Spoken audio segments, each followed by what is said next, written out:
मेरे सर पे रख दो बाबा अपने ये दोनों हाथ, देना हो तो दीजिए जन्म जन्म का साथ, देना हो तो दीजिए जन्म जन्म का साथ।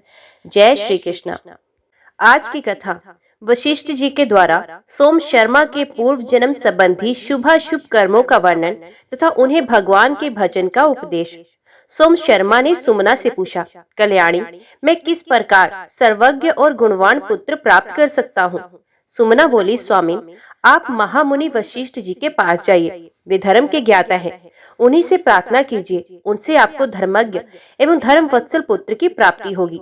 सूत जी कहते हैं, पत्नी के यों कहने पर द्विज श्रेष्ठ सोम शर्मा सब बातों के जानने वाले तेजस्वी और तपस्वी महात्मा वशिष्ठ जी के पास गए। वे गंगा जी के तट पर स्थित अपने पवित्र आश्रम में विराजमान थे।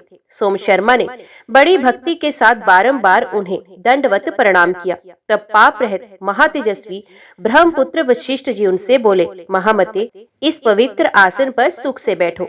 ये कहकर उन योगीश्वर ने पूछा, महाभाग, तुम्हारे पुण्य क्रम और अग्निहोत्र आदि कार्य कुशल से तो है ना? शरीर से तो निरोग होना, धर्म का पालन तो सदा करते ही होगे। द्विश्रेष्ठ, बताओ, मैं तुम्हारी कौन सी प्रिय कामना पूर्ण करूं? इस प्रकार संभाषण करके वशिष्ठ जी चुप हो गए।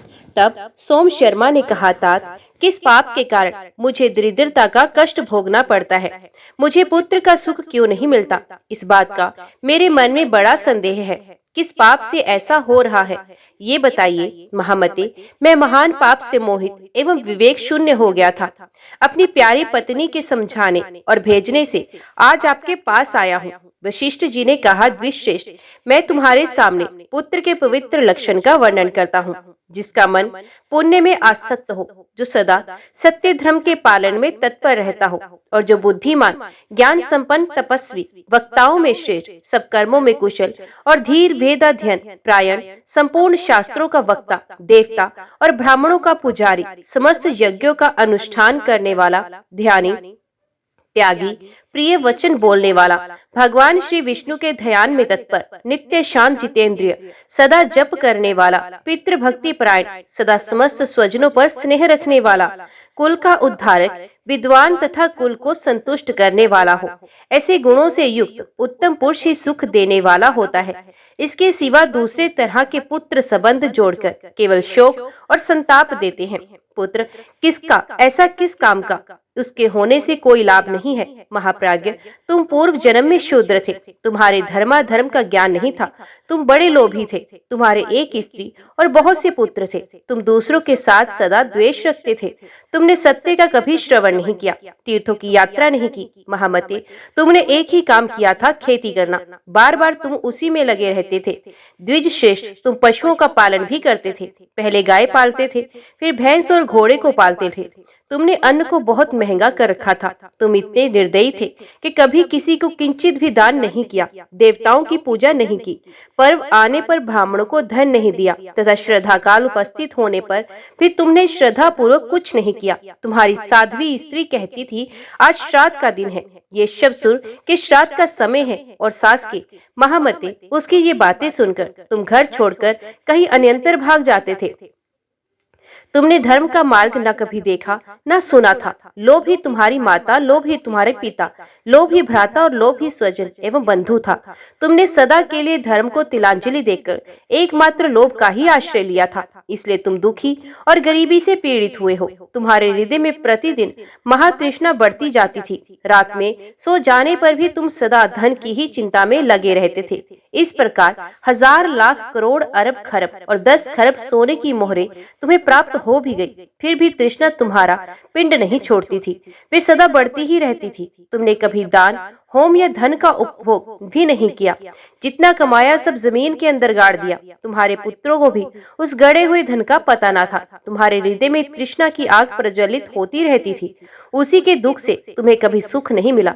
तृष्णा की आग से संतप्त होकर तुम हाहाकार मचाते और अचेत रहते थे। विप्रवर, इस प्रकार मोह में पड़े पड़े ही तुम काल के अधीन हो गए। स्त्री और पुत्र पूछते ही रह गए, किंतु तुमने उन्हें ना तो उस धन का पता बताया और ना ही उसे उन्हें दिया। तुम प्राण त्याग कर यमलोक में चले गए। इस प्रकार मैंने तुम्हारे पूर्व जन्म का सारा वृतांत कह सुनाया। विप्रवर, उसी क्रम के कारण तुम निर्धन और दरिद्र हो।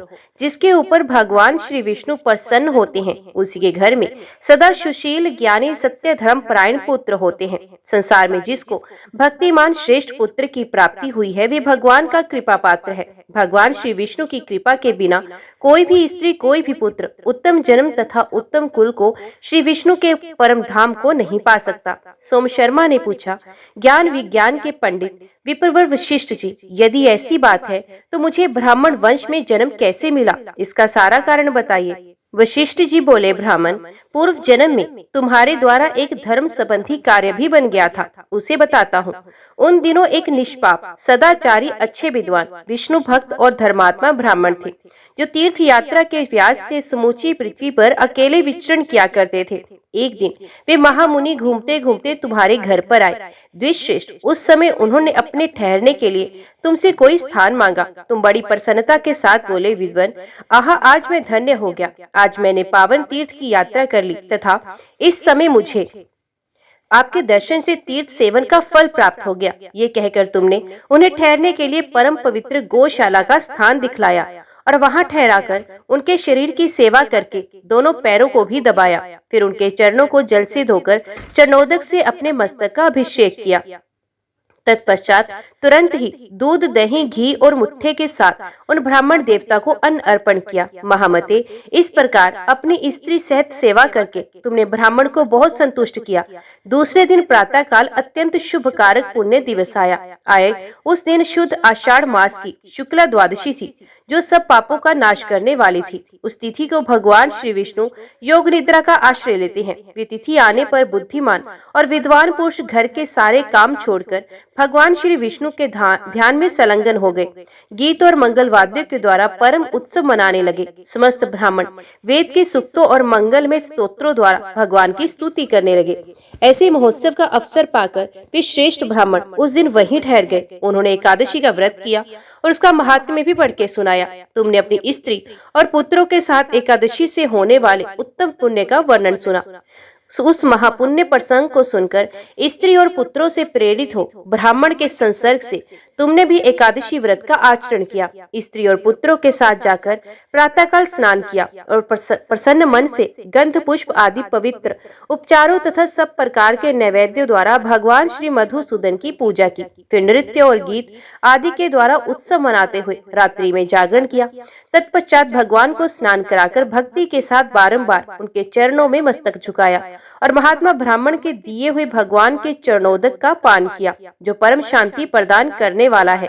इसके बाद ब्राह्मण को भक्ति पूर्वक प्रणाम करके तुमने उन्हें उत्तम दक्षिणा दी और पुत्र एवं पत्नी आदि के साथ व्रत का पारण किया। इस प्रकार भक्ति और सद्भाव के द्वारा तुमने ब्राह्मण को भली भांति प्रसन्न कर लिया। अतः ब्राह्मण के संग और भगवान श्री विष्णु के प्रसाद से सत्य धर्म में स्थित होने के कारण तुम्हें ब्राह्मण का शरीर प्राप्त हुआ। तुमने धन के लालच में आकर पुत्र का स्नेह त्याग दिया, उसी पाप का ये फल है कि तुम पुत्रहीन हो गए। विप्रवर, उत्तम पुत्र, उत्तम कुल, धन धान्य, पृथ्वी, स्त्री, उत्तम जन्म, श्रेष्ठ मृत्यु, सुंदर भोग, सुख, राज्य, स्वर्ग तथा मोक्ष आदि जो जो दुर्लभ वस्तुएं हैं, वे सभी परमात्मा भगवान श्री विष्णु की कृपा से प्राप्त होती हैं। इसलिए अब से भगवान नारायण की आराधना करके तुम उस उत्कृष्ट पद को प्राप्त कर सकोगे जो श्री विष्णु का परम पद कहलाता है। महाभाग, ये जानकर तुम श्री नारायण के भजन में लग जाओ। सूत जी कहते हैं, वशिष्ठ जी के द्वारा इस प्रकार समझाए जाने पर वे महानुभाव ब्राह्मण हर्ष में भर गए और भक्ति पूर्वक महर्षि वशिष्ठ के चरणों में प्रणाम करके उनकी आज्ञा ले अपने घर को पधारे। वहां पहुंचकर अपनी स्त्री सुमना से प्रसन्नता पूर्वक बोले, विप्रिय, तुम्हारी कृपा से ब्रह्म ऋषि वशिष्ठ जी के द्वारा ही मुझे अपने पूर्व जन्म की सारी चेष्टाएं ज्ञात हुई हैं। सूत जी कहते हैं, तदंतर सत्पुरुषों में श्रेष्ठ महाबुद्धिमान सोम शर्मा अपनी स्त्री सुमना के साथ नर्मदा के अत्यंत पुण्यदायक तट पर गए और कपिला संगम नामक पुण्य तीर्थ में नहाकर देवताओं तथा पितरों का तर्पण करके शांत चित्त से भगवान नारायण के मंगलमय नाम का जप करते हुए तपस्या करने लगे। महामना सोम शर्मा द्वादशाक्षर मंत्र का जप और भगवान का ध्यान करते थे। वे सदा निश्चिंत होकर बैठने, सोने, चलने और स्वप्न के समय भी केवल भगवान श्री विष्णु की ही और दृष्टि रखते थे। उन्होंने काम क्रोध का परित्याग कर दिया था। साथ ही पातिव्रत्य धर्म में तत्पर रहने वाली परम सौभाग्यवती सती साध्वी सुमना भी अपने तपस्वी पति की सेवा में लगी रहती थी। सोम शर्मा जब भगवान का ध्यान करने लगे, उस समय अनेक प्रकार के विघ्नों ने सामने आकर उन्हें भय दिखाया। भयंकर विष वाले काले सांप उनके पास पहुंच जाते थे। सिंह, बाघ और हाथी उनकी दृष्टि में आकर भय उत्पन्न करते थे। इस प्रकार बड़े बड़े विघ्नों से घिरे रहने पर भी वे महाबुद्धिमान धर्मात्मा ब्राह्मण भगवान श्री विष्णु के ध्यान से कभी विचलित नहीं होते। एक दिन की बात है, एक महाभयानक सिंह भयंकर गर्जना करता हुआ वहां आया। उसे देखकर सोम शर्मा भय से थर्रा उठे और भगवान नरसिंह का ध्यान करने लगे। इंद्र नीलमणि के समान श्याम विग्रह पर पीतांबर शोभा पा रहा था। श्री भगवान का बल और तेज महान है। वे अपने चारों हाथों में शंख, चक्र, गदा और पद्म धारण करते हैं। मोतियों का विशाल हार चंद्रमा की भांति चमक रहा है। उसके साथ ही कौस्तुभ मणि भी भगवान के श्री विग्रह के ऊपर उद्भासित हो रही है। श्री वत्स का चिन्ह वक्षस्थल की शोभा बढ़ा रहा है। श्री भगवान सब प्रकार के आभूषणों की शोभा से संपन्न है। कमल के समान खिले हुए नेत्र, मुख पर मुस्कान की मनोहर छटा, स्वाभाविक प्रसन्नता और रतन में हार उनकी शोभा को दुगनी कर रहे हैं। इस प्रकार परम शोभायमान भगवान श्री हरि विष्णु मनोहर झांकी का सोम शर्मा ने ध्यान किया। तत्पश्चात वे उनकी स्तुति करने लगे। शरणागत वत्सल श्री कृष्ण, आप ही मुझे शरण देने वाले हैं। देव देवेश्वर, आपको नमस्कार है। जिन परमात्मा के उदर में तीनों लोक और 7 भुवन स्थित हैं, उन्हीं की शरण में मैं आ पड़ा हूँ। भय मेरा क्या करेगा? कृत्य आदि प्रबल विघ्न भी जिनसे भय मानते हैं तथा जो सबको दंड देने में समर्थ है, उन भगवान के मैं शरणागत हूँ। जो समस्त देवताओं, महाकाय, दानवों तथा क्लेश उठाने वाले भक्तों के भी आश्रय हैं, उन भगवान की मैं शरण में आया हूँ। जो भय का नाश करने के लिए अभय रूप बने हुए हैं और पापों के नाश के लिए ज्ञानवान है तथा जो ब्रह्म रूप में एक अद्वितीय है, उन भगवान की मैं शरण में हूँ। जो रोगों का नाश करने के लिए औषध रूप है, जिनमें रोग शोक का नाम भी नहीं है, जो लौकिक आनंद से भी शून्य है, उन भगवान की मैं शरण में हूँ। जो अविचल लोगों को भी विचलित कर सकते हैं, उन भगवान की मैं शरण में आया हूँ। भय मेरा क्या करेगा? जो समस्त साधुओं का पालन करने वाले हैं, जिनकी नाभि से कमल की उत्पत्ति हुई है तथा जो विश्वात्मा इस विश्व की सदा ही रक्षा करते हैं, उन भगवान की मैं शरण में आया हूँ। जो सिंह के रूप में मेरे सामने उपस्थित होकर भय दिखा रहे हैं, उन भक्त भयहारी भगवान श्री नरसिंह जी की मैं शरण में आया हूँ। ग्रह से युद्ध करते समय आपत्ति में पड़ा हुआ विशाल काय गजराज जिनकी शरण में आया था और जो गजेंद्र मोक्ष की लीला में स्वयं उपस्थित हुए थे, उन शरणागत वत्सल प्रभु की मैं शरण में आया हूँ। हिरण्याक्ष का वध करने वाले भगवान श्री वराह की मैं शरण में हूँ। ये सब जीव मृत्यु का रूप धारण करके मुझे भय दिखा रहे हैं, किंतु मैं अमृत की शरण में पड़ा हुआ हूँ। श्री हरि वेदों का ज्ञान प्रदान करने वाले ब्राह्मण भक्त ब्रह्मा तथा ब्रह्म ज्ञान स्वरूप है, मैं उनकी शरण में पड़ा हूँ। जो निर्भय संसार का भय दूर करने वाले और भय दाता है, उन भय रूप भगवान की मैं शरण में हूँ। भय मेरा क्या करेगा? जो समस्त पुण्य आत्माओं का उद्धार और संपूर्ण पापियों का विनाश करने वाले हैं, उन धर्म रूप भगवान श्री विष्णु की मैं शरण में आया हूँ। ये परम प्रचंड आंधी मेरे शरीर को अत्यंत पीड़ा दे रही है, मैं इसे भी भगवान का ही स्वरूप मानकर इसकी शरण में हूँ। अतः ये भगवान वायु मुझे सदा ही आश्रय प्रदान करे। अत्यंत शीत, अधिक वर्षा और दुस्सह पाप देने वाली इन सब के रूप में जिन भगवान का साक्षात्कार हो रहा है, मैं उन्हीं की शरण में आया हूँ। ये जो काल रूपी धारी जीव यहाँ आकर मुझे भय देते हुए विचलित कर रहे हैं, सबके सब भगवान श्री विष्णु के ही स्वरूप हैं। मैं सर्वदा इनकी शरण में हूँ, जिन्हें सर्वदेव स्वरूप परमेश्वर केवल ज्ञान में और प्रधान रूप बतलाते हैं। उन सिद्धों के स्वामी आदि सिद्ध भगवान श्री नारायण की मैं शरण में हूँ। इस प्रकार प्रतिदिन भगवान श्री केशव का ध्यान और स्तवन करते हुए सोम शर्मा ने अपनी भक्ति के बल से भगवान का हृदय में बिठा लिया। उनका उद्यम और पुरुषार्थ देखकर भगवान ऋषिकेश प्रकट हुए और उन्हें हर्ष प्रदान करते हुए बोले, महाप्राज्ञ सोम शर्मन, अपनी पत्नी के साथ मेरी बात सुनो। विप्रवर, मैं वासुदेव हूँ, सुव्रत, तुम मुझसे कोई उत्तम वर मांगो। श्री भगवान का ये कथन सुनकर द्विज श्रेष्ठ सोम शर्मा ने अपने नेत्र खोले और देखा तो विश्व के स्वामी श्री भगवान दिव्य रूप धारण किए सामने खड़े हैं। उनके शरीर की कांति मेघ के समान श्याम है। वे महान अभय उदयशाली और सब प्रकार के आभूषणों से विभूषित हैं। संपूर्ण आयुध उनकी शोभा बढ़ा रहे हैं। उनका श्री विग्रह दिव्य लक्षणों से संपन्न है। नेत्र खिले हुए कमल के समान है। पीत वस्त्र श्री अंगों की शोभा बढ़ा रहा है। देवेश्वर भगवान श्री विष्णु शंख चक्र और गदा धारण किए गरुड़ पर विराजमान है। वे इस जगत तथा ब्रह्मा आदि के भी बलिभांति भरण पोषण करने वाले हैं। ये विश्व उन्हीं का स्वरूप है।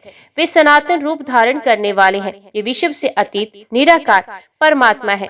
भगवान श्री जनार्दन को इस रूप में उपस्थित देख विप्रवर सोम शर्मा महान हर्ष में भर गए और करोड़ों सूर्यों के समान तेजस्वी एवं लक्ष्मी सहित शोभा पाने वाले श्री भगवान को साष्टांग प्रणाम करके दोनों हाथ जोड़े अपनी पत्नी सुमना के साथ उनकी स्तुति करने लगे।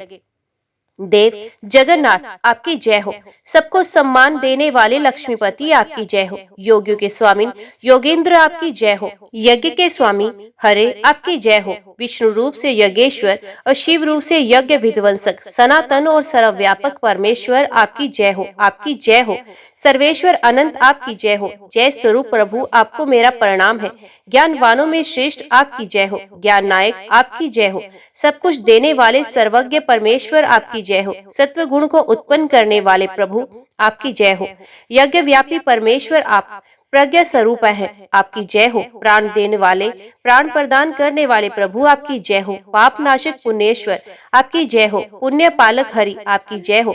ज्ञान स्वरूप ईश्वर आपकी जय हो। आप ज्ञान गम्य है। आपको नमस्कार है। कमल लोचन आपकी जय हो। आपकी नाभि से कमल का प्रादुर्भाव हुआ था, अतः पद्मनाभ नाम से प्रसिद्ध आपको प्रणाम है। गोविंद आपकी जय हो। गोपाल आपकी जय हो। शंख धारण करने वाले निर्मल स्वरूप परमात्मन आपकी जय हो। चक्र धारण करने वाले अव्यक्त रूप परमेश्वर व्यक्त रूप धारी आपकी जय हो। हे प्रभु आपके अंग पराक्रम से शोभा पा रहे हैं। आपकी जय हो। विक्रम नायक आपकी जय हो। विद्या से विलसित रूप वाले दिवेश्वर आपकी जय हो। वेदमय परमेश्वर आपकी जय हो। पराक्रम से सुशोभित अंगों वाले प्रभु आपकी जय हो। उद्यम प्रदान करने वाले देव आपकी जय हो। आप ही उद्यम के योग्य समय और उद्यम रूप हैं। आपको बारंबार नमस्कार है। भगवान आप उद्यम में समर्थ हैं। आपकी जय हो। उद्यम कराने वाले भी आप ही हो। आपकी जय हो। युद्ध योग में प्रवृत्त होने वाले आप सर्वात्मा को नमस्कार है। स्वर्ण आपका तेज है। आपको नमस्कार है। आप विजयी वीर है। आपको नमस्कार है। आप अत्यंत तेज स्वरूप और सर्व तेजोमय हो। आपको प्रणाम है। आप दैत्य तेज के विनाशक और पापमय तेज का अपहरण करने वाले हैं। आपको नमस्कार है। गौ और ब्राह्मणों का हित साधन करने वाले आप परमात्मा को प्रणाम है। आप विश्व भोजी तथा हव्य और कव्य का वहन करने वाले अग्नि है। आप ही स्वधा रूप आपको नमस्कार है। आप स्वाहा रूप यज्ञ स्वरूप और योग के बीज हैं। आपको नमस्कार है। हाथ में शांग नामक धनुष धारण करने वाले आप पापहारी हरि को प्रणाम है। कार्य कारण रूप जगत को प्रेरित करने वाले विज्ञान विशाली परमेश्वर को नमस्कार है। वेद स्वरूप भगवान को प्रणाम है। सबको पवित्र करने वाले प्रभु को नमस्कार है। सबके कलेशों का अपहरण करने वाले हरित केशों से युक्त श्री भगवान को प्रणाम है। विश्व के आधारभूत परमात्मा केशव को नमस्कार है। कृपामय आनंदमय ईश्वर को नमस्कार है। कलेशों का नाश करने वाले नित्य शुद्ध भगवान श्री अनंत को नमस्कार है। जिनका स्वरूप नित्य आनंदमय है, जो दिव्य होने के साथ ही दिव्य रूप धारण करते हैं। 11 रुद्र जिनके चरणों की वंदना करते हैं तथा ब्रह्मा जी भी जिनके सामने मस्तक झुकाते हैं, उन भगवान को प्रणाम है। प्रभु देवता और असुरों के स्वामी भी आपके चरण कमलों में माथा टेकते हैं। आप देवेश अमृत और अमृतमात्मा है। आपको बारंबार नमस्कार है। आप क्षीर सागर में निवास करने वाले और लक्ष्मी के प्रियतम है। आपको नमस्कार है। आप ओंकार विशुद्ध तथा अविचल रूप है। आपको बारंबार प्रणाम है। आप व्यापी व्यापक और सब प्रकार के दुखों को दूर करने वाले हैं। आपको नमस्कार है। वराह रूप धारी आपको प्रणाम है। महाकश्यप के रूप में आपको नमस्कार है। वामन और नरसिंह का रूप धारण करने वाले अब परमात्मा को प्रणाम है। सर्वज्ञ मत्स्य भगवान को प्रणाम है।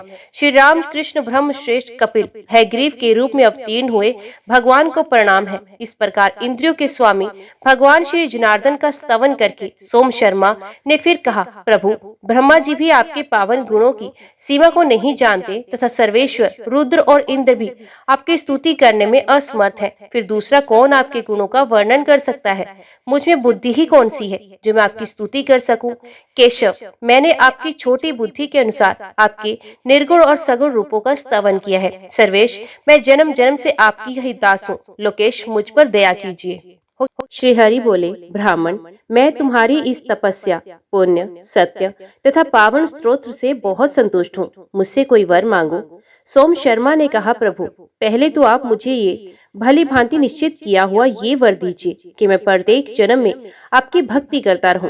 दूसरा ये कि मुझे मोक्ष प्रदान करने वाले अपने अविचल परम धाम का दर्शन कराइए। तीसरे वर के रूप में मुझे एक ऐसा पुत्र दीजिए जो अपने वंश का उद्धारक, दिव्य लक्षणों से संपन्न, विष्णु भक्ति परायण, मेरे कुल को धारण करने वाला, सर्वज्ञ, सर्वस्व दान करने वाला, जितेंद्रिय, तप और तेज से युक्त, देवता, ब्राह्मण तथा इस जगत का पालन करने वाला श्री भगवान आपका पुजारी और शुभ संकल्प वाला हो। इसके सिवा हे केशव, आप मेरी दरिद्रता हर लीजिए। श्री हरि बोले, द्विश्रेष्ठ, ऐसा ही होगा, इसमें तनिक भी संदेह नहीं। मेरे प्रसाद से तुमको सुयोग्य पुत्र की प्राप्ति होगी जो तुम्हारे वंश का उद्धार करने वाला होगा। तुम इस मनुष्य लोक में भी परम उत्त दिव्य एवं मनुष्य चित्त भोगों का उपभोग करोगे, तदंतर तुम परम गति को प्राप्त होगे। इस प्रकार भगवान श्री हरि स्त्री सहित ब्राह्मण को वरदान देकर अंतर्ध्यान हो गए। तदंतर द्विज श्रेष्ठ सोम शर्मा अपनी पत्नी सुमना के साथ नर्मदा के पुण्यदायक तट पर उस परम पावन उत्तम तीर्थ अमरकंटक में रहकर दान पुण्य करने लगे। इस प्रकार बहुत समय व्यतीत हो जाने पर एक दिन सोम शर्मा कपिला और नर्मदा के संगम में स्नान करके निकले और घर आकर ब्राह्मण चित्त कर्म में लग गए। उस दिन व्रत से शोभा पाने वाली परम सौभाग्यवती सुमना ने पति के सहवास से गर्भ धारण किया। समय आने पर उसे बड़भागिनी ने देवताओं के समान कांतिमान उत्तम पुत्र को जन्म दिया, जिसके शरीर से तेजोमयी किरणें छिटक रही थी। उसके जन्म के समय आकाश में बारंबार देवताओं के नगारे बजने लगे।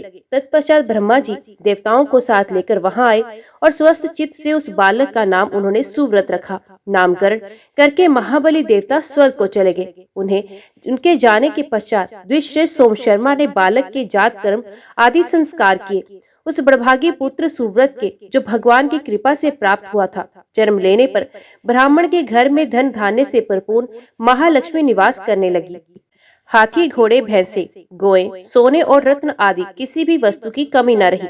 सोम शर्मा का घर रत्नाशी से कुबेर भवन की भांति शोभा पाने लगा। ब्राह्मण ने दान पुण्य आदि धर्मों का अनुष्ठान किया। तीर्थों में जाकर वे नाना प्रकार के पुण्यों में लगे रहे और जो दान पुण्य हो सकते थे उन सबका उन्होंने अनुष्ठान किया। मेधावी सोमा शर्मा का सारा जीवन ही ज्ञान और पुण्य के उपार्जन में लगा रहा। उन्होंने बड़े हर्ष के साथ पुत्र का विवाह किया। फिर पुत्र के भी पुत्र उत्पन्न हुआ, जो बड़े ही पुण्यात्मा और उत्तम लक्षणों से संपन्न थे। वे भी सदा सत्यवादी, धर्मात्मा, तपस्वी तथा दान धर्म में संलग्न थे। उन पुत्रों के भी पुण्य संस्कार सोम शर्मा ने ही संपन्न किए। सुमना और सोम शर्मा दोनों ही सौभाग्यशाली थे। वे महान अभय उदय से युक्त होकर सदा हर्ष में भरे रहते थे। सूत जी कहते हैं, एक समय महर्षि व्यास ने अत्यंत विस्मित होकर लोकनाथ ब्रह्मा जी से सुव्रत का सारा उपाख्यान पूछा। ब्रह्मा जी ने कहा, सुव्रत बड़ा मेधावी बालक था। वे बाल्य काल से भगवान श्री विष्णु का चिंतन करने लगा। उसने गर्भ में ही पुरुषोत्तम भगवान श्री नारायण का दर्शन किया था। पूर्व कर्मों के प्रभाव से वे सदा भगवान के ध्यान में लगा रहता था। वे ज्ञान, विद्याभ्यास और अध्यापन करते समय भी शंख चक्रधारी उत्तम पुण्यदायी भगवान श्री पद्मनाभ का ही ध्यान और चिंतन किया करता था। इस प्रकार वे द्विश्रेष्ठ सदा श्री भगवान का ध्यान करते हुए बच्चों के साथ खेला करता था। वे मेधावी, पुण्य आत्मा, पुण्य में प्रेम रखने वाला। उसने अपने साथी बालकों का नाम अपनी ओर से परमात्मा श्री हरि के नाम पर ही रख दिया था। वे महामुनि था और भगवान के ही नाम से अपने मित्रों को पुकारा करता था। ओ केशव, यहाँ आओ, चक्रधारी माधव बचाओ, पुरुषोत्तम तुम्हारी मेरे साथ खेलो, तो मधुसूदन, तुम हम दोनों को वन में ही चलना चाहिए। इस प्रकार श्री हरि के नाम ले लेकर वे ब्राह्मण बालक मित्रों को बुलाया करता था। खेलने, पढ़ने, हंसने, सोने, गीत गाने, देखने, चलने, बैठने, ध्यान करने, सलाह करने, ज्ञान अर्जन करने तथा शुभ कर्मों का अनुष्ठान करने के समय भी वे श्री भगवान को ही देखता और जगन्नाथ, जनार्दन आदि नामों का उच्चारण किया करता था। विश्व के एकमात्र स्वामी श्री परमेश्वर का ध्यान करता रहता था। तृणकाष्ठ, पत्थर और सूखे और गीले सभी पदार्थों में वे धर्मात्मा बालक श्री केशव को ही देखता, कमल लोचन श्री गोविंद का ही साक्षात्कार किया करता था। सुमना का पुत्र ब्राह्मण सुव्रत बड़ा बुद्धिमान था। वे आकाश में, पृथ्वी पर, पर्वतों में, वनों में, जल, थल, पाषाण में तथा संपूर्ण जीवों के भीतर भी भगवान श्री नरसिंह का ही दर्शन किया करता था। इस प्रकार बालकों के साथ खेल में सम्मिलित होकर वे प्रतिदिन खेलता तथा मधुर अक्षर और उत्तम राग से युक्त गीतों द्वारा श्री कृष्ण का गुणगान किया करता था। उसके गीत ताल, लय, उत्तम स्वर, मूर्छना से युक्त होते थे। सुव्रत कहता, संपूर्ण देवता सदा भगवान श्री मुरारी का ही ध्यान करते हैं, जिनके श्री अंगों के भीतर संपूर्ण जगत स्थित है, जो योग के स्वामी, पापों का नाश करने वाले और शरणागतों के रक्षक हैं। उन भगवान श्री मधुसूदन का मैं भजन करता हूँ, जो संपूर्ण जगत के भीतर सदा जागते और व्याप्त रहते हैं, जिनमें समस्त गुणवानों का निवास है तथा जो सब दोषों से रहित है। उन परमेश्वर का चिंतन करके मैं सदा उनके युगल चरणों में मस्तक झुकाता हूँ, जो गुणों के अधिष्ठान है, जिनके पराक्रम का अंत नहीं है। वेदांग न से विशुद्ध बुद्धि वाले पुरुष जिनका सदा स्तवन करते हैं। इस अपार, अनंत और दुर्गम संसार सागर से पार होने के लिए जो नौका के समान है, उन सर्व स्वरूप भगवान श्री नारायण की मैं शरण लेता हूँ। श्री भगवान के उन निर्मल जुगल चरणों को प्रणाम करता हूँ, जो योगीश्वरों के हृदय में निवास करते हैं, जिनका शुद्ध एवं पूर्ण प्रभाव सदा सर्वत्र विख्यात है। देव, मैं दीन हूँ, आप अशुभ के भय से मेरी रक्षा कीजिए। संसार का पालन करने के लिए जिन्होंने धर्म का अंगीकार किया है, जो सत्य से युक्त संपूर्ण लोकों के गुरु, देवताओं के स्वामी, लक्ष्मी जी के एकमात्र निवास स्थान, सर्व स्वरूप और संपूर्ण विश्व के आराध्य, उन भगवान के सुयश का मैं सुमधुर रस से युक्त संगीत एवं ताल लय साथ साथ गीतकार करता हूँ। मैं अखिल भुवन के स्वामी भगवान श्री विष्णु का ध्यान करता हूँ, जो इस लोक में दुख रूपी अंधकार का नाश करने के लिए चंद्रमा के समान है, जो अज्ञान में तिमिर का ध्वंस करने के लिए साक्षात सूर्य के तुल्य है तथा आनंद के अखंड मूल और महिमा से सुशोभित है, जो अमृत में आनंद से परिपूर्ण समस्त कलाओं के आधार तथा गीत के कौशल है। उन श्री भगवान का मैं अनन्य अनुराग से गान करता हूँ, जो उत्तम योग के साधनों से युक्त है, जिनकी दृष्टि परमार्थ की ओर लगी रहती है, जो संपूर्ण चराचर जगत को एक साथ देखते रहते हैं तथा पापी लोगों को जिनके स्वरूप का दर्शन नहीं होता, उन एकमात्र भगवान श्री केशव की मैं सदा के लिए शरण लेता हूँ। इस प्रकार सुमना का पुत्र सुव्रत दोनों हाथों से ताली बजाकर ताल देते हुए श्री कृष्ण के सुयश का गान करता और बालकों के साथ सदा प्रसन्न रहता था। प्रतिदिन बाल स्वभाव के अनुसार खेलता और भगवान श्री विष्णु के ध्यान में लगा रहता था। अपने सुलक्षण पुत्र सुव्रत को खेलते देख माता सुमना कहती, बेटा आ कुछ भोजन कर ले, तुझे भूख सता रही होगी। ये सुनकर वे बुद्धिमान बालक सुमना को उत्तर देता, माँ, भगवान का ध्यान महान अमृत के तुल्य है, मैं उसी से तृप्त रहता हूँ, मुझे भूख नहीं लगती।